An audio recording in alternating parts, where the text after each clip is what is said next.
Hi friends, welcome to mini vlog.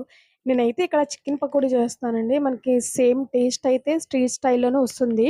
నేను ఇక్కడ half KG chicken తీసుకున్నాను. చిన్న చిన్న పీసెస్‌గా కట్ చేసుకొని, చికెన్ కూడా మనకి బోన్‌లెస్సే ఉండాలి. నెక్స్ట్ ఇందులో స్పైసెస్ అన్నీ యాడ్ చేసుకోవాలండి. ఉప్పు, కారం, అల్లం వెల్లుల్లి పేస్ట్, కొంచెం లెమన్ జ్యూస్ వేసుకొని ఒకసారి కలుపుకున్న తర్వాత కొంచెం ఫుడ్ కలర్, కొంచెం ఆయిల్ వేసుకోవాలి. ఫుడ్ కలర్ అనేది పూర్తిగా ఆప్షనల్ అండి. నేను జస్ట్ వీడియో కోసమే వేశాను.